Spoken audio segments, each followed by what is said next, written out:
Napakagaling ng idea guys. So, dahil yung transparent na packing tape, ginawang pang cover sa kanyang 2x2 picture. Galing diba? Tingnan nyo guys kung gaano kagaling si kuya gumawa ng panungkit gamit yung plastic bottle at ginamitan niya ng tali. Galing diba?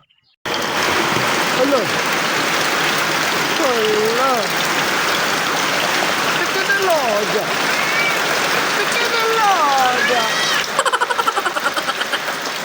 Tingnan nyo guys, napakasimple na ng paggawa. Ito ang pinakamalupit na emergency carjack guys. Galing diba? Kung gusto nyo ilagay sa ceiling yung balon nyo, ito nang gawin nyo guys. Gumamit ng mataas na bagay, styrocup, at saka butasan mo lang yung styrocup sa ilalim. Galing ng idea diba? Napakalinis tingnan yung gawa ni kuya guys. So, ganito lang pala guys mag-welding kapag pipes at saka square bar yung idugtong mo. Galing, napakalinis tingnan.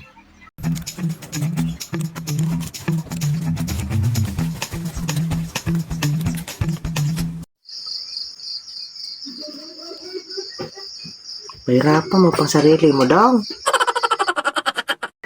Sino dyan nahihirapan maghugas ng stainer guys? Ito lang palang paraan guys para hindi ka na mahirapan maghugas ng stainer. Galing diba? Kutsara lang pala yung gagamitin natin. Galing.